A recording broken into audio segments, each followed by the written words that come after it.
Yeah, I mean sometimes with these back, you have to play like back to back. That's hard. I think one of the things. But we are in it now. We are on FOD game 1. Oh, what is that grab from the side platform? No! No, No! ref, I object. Can we get a replay? Oh my God, he finds a drill into the roll read.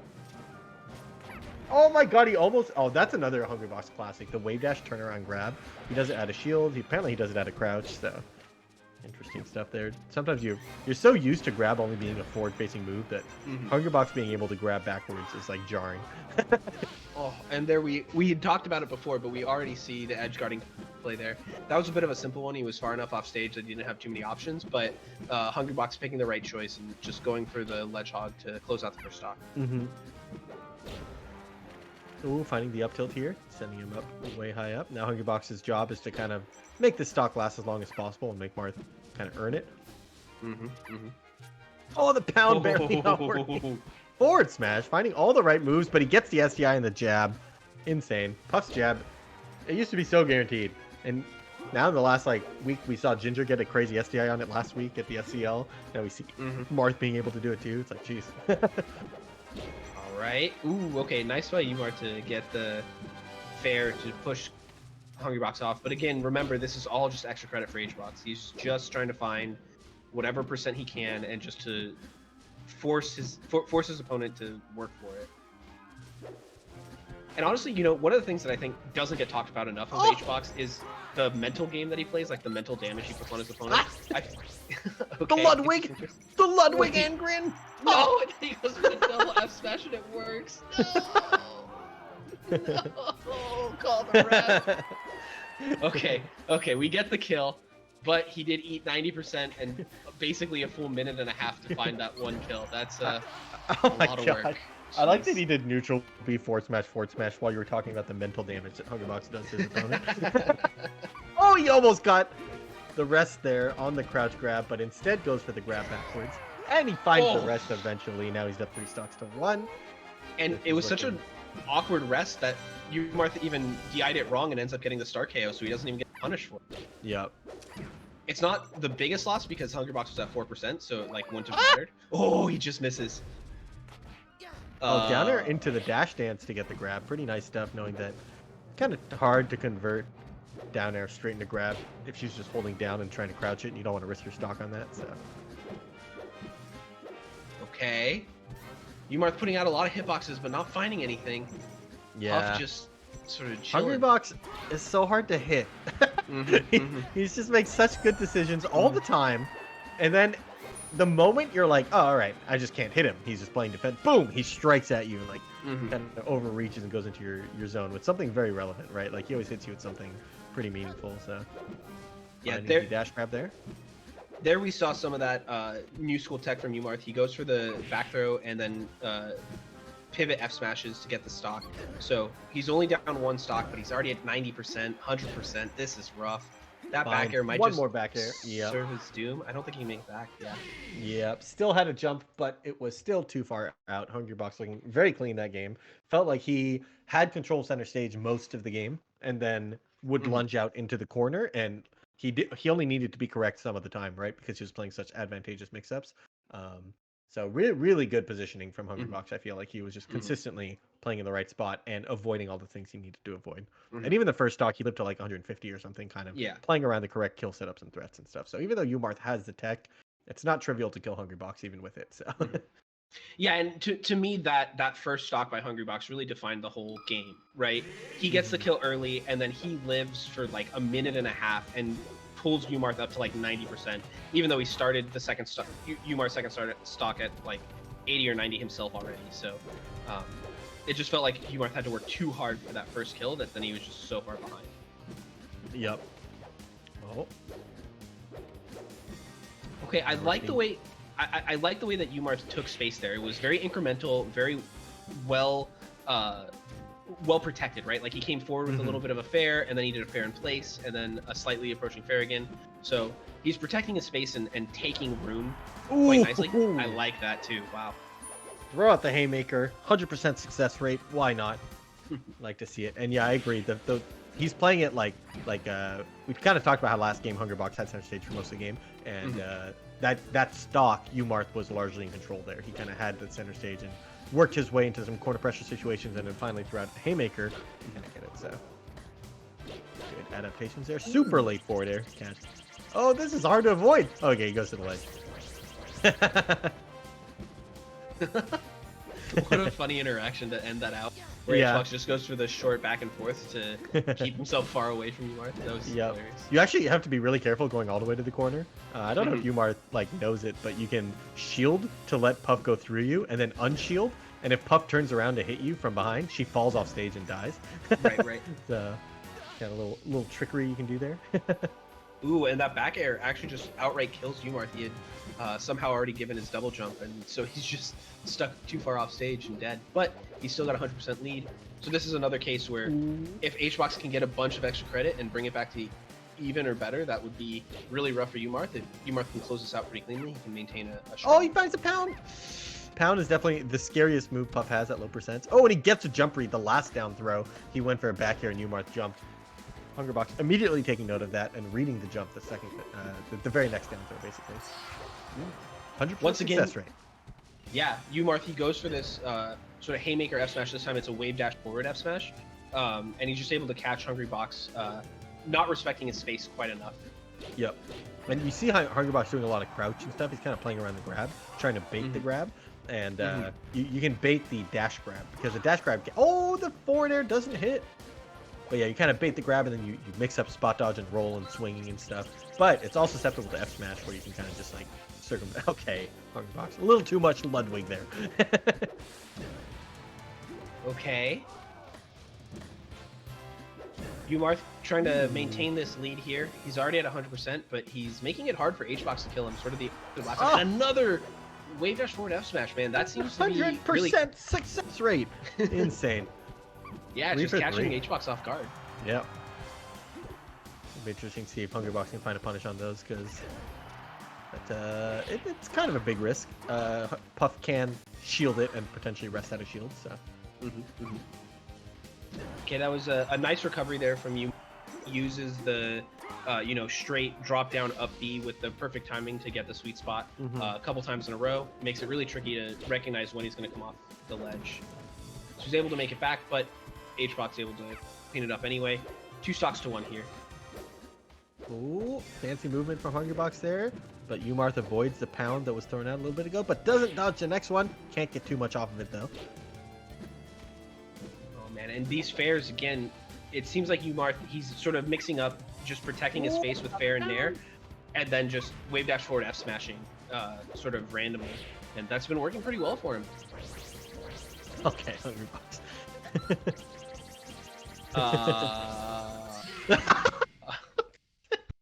My people need me. I need to go. I thought I saw him side B to the left as he like jumped and started going down and out, and then like I'm like looking at the Puff as she's spinning, and I like couldn't quite tell whether she was spinning counterclockwise or clockwise, and I'm like, is it? Did he just? I thought that Puff could always turn around. Like if you're just holding right and you let go of B, I thought she can always turn around, but maybe not. I'm not really sure. So, or maybe his people needed him, and he needed to go. So yeah, I respect it. He was definitely very, very, very far in the corner there. Yeah. So. I see in the chat someone says he said rollout is actually pretty good. I mean, it looked pretty good there, so I'm not gonna doubt it. I will say it had a 0% success rate, and it got punished once and led to an SD1. So yeah, but I mean, you can't just use stats, That's true. You gotta. How does it look on the eye test? Yeah. Look with your heart. Yeah, we need strong, robust neutral Bs, and Is what it is, yeah. All right, so we're gonna jump into game 3 here. We're gonna go to Dreamland. Canonically, Marth's worst stage because he gets neutered on his combo game with the side platforms, and also canonically Puff's best stage because she can live forever on the huge blast. Yep. And in this stage, the punish game is it's more just that Marth's kill setups don't kill as soon. right? Mhm. I don't think his punish game doesn't change that. Like this stuff still kind of works. He still gets his like weird down throw chain grabs till 40 and like forward throw forward airs and stuff. But ultimately the tipper forward smash won't kill quite as early. You'll need to get like 20% more, maybe 30% more. So it's gonna be interesting to see how that goes. And if Hungrybox can land the edge guards, then it's not gonna matter for him. So. Oh, and he just goes for the S smash once again, catches HBox dropping through the platform there. Okay, he's got HBox up to 100%. This is where the confirms start looking for kills. Yeah, if he finds a tipper here, it probably still kills, unless he goes across the entire stage. But Hungrybox, with the patented edge guards, closes out of stock here and is able to survive. Plenty more punishment to go for this stock if he plays around the right setups. Okay, HBox using the side and top platform to make it difficult for Umarth to challenge him. Umarth catching HBox coming down from the platform once again. That seems to be something that Umarth's got a pretty good read on. Oh. And oh my god, the wave dash forward F smash, man. It just keeps working. Can't keep getting away with it. I really feel like he can't, right? Like HBox has to be able to get it right. You're like, no, but like actually he can't keep getting away with it. What? Like Okay. Umarth has done a great job once he finds the ledge getting back on stage, which is actually like not trivial for Marth, right? Like right, for sure. He doesn't have the best options off ledge, and Umarth has made it. Oh. Okay. Oh, this time he misses the pivot tipper. Goes for the F smash anyway. Doesn't find it, but finds the up B to get Puff off him at least. Ooh, goes for the down tilt on the crouching Puff. Doesn't get punished there, so avoids a potential crouch rest. He's been going for the dash grabs at all the right spots. Hasn't gotten crouched one time on his grab. Definitely looks pretty well rehearsed in this matchup. Yeah, absolutely. Ooh, the back air comes out. Ooh, finds the ledge. Does get past Puff. Puff was disrespecting the ledge a little bit too hard. She was super far up there. Yeah, once again, Umarth really impressing me with his off-ledge game. I feel like that's something that Marth should not be able to get away with, and the fact that he is just says that he's got a really good game plan set up from that position. Kind of tough for HBox. Oh my god, the actually pound connects. flips. Yeah, insane. Does the drill from the ledge again. Challenges the sweet spot, but can't quite get him. That was a tricky situation. Hungrybox was putting on a ton of pressure, but it was tricky to find the hit there, but Umarth correctly navigates around it and gets right back on stage. Now we're back on the center stage game. Oh, he actually doesn't get shield poke there. He might have been light shielding, I think.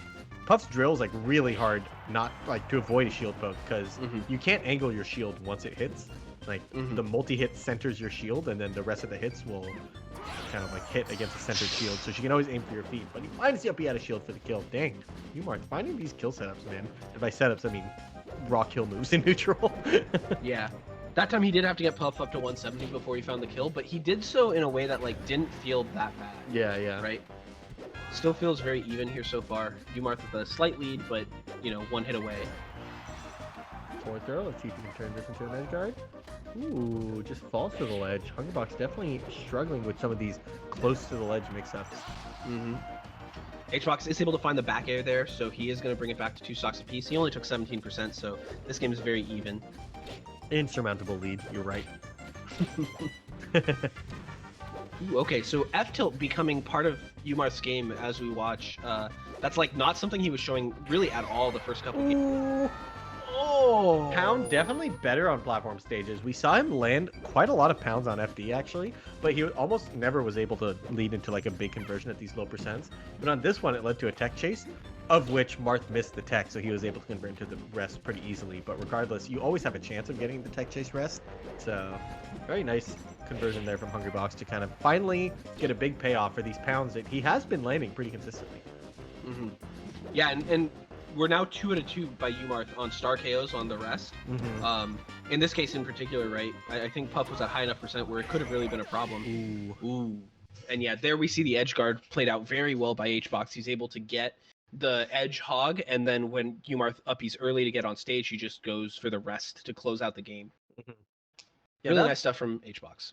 That felt like a brutal counter pick. It wasn't even really the kill setup stuff that we talked about. It was just more about how Hungrybox maneuvered the stage. He just felt way better at like, because like on FD, it's hard to not get cornered, right? Like Puff would go up and then fall in the corner, and it's just this giant sword, and then eventually he wave dash forward F smashes, and it's huge. But on this stage, he could really maneuver and like you don't know where he's going to land. There's a top platform, there's a side platform, there's like a lot of stage to go to and stuff. So it felt way harder to kind of pin him down, and then he could, finagle his way to a good position and then play advantageous mix-ups from there. And then he only needed one or two of those big reads where he found his own haymaker with the pound and the rest. So it kind of a stage seemed to matter quite a lot compared to the previous game there.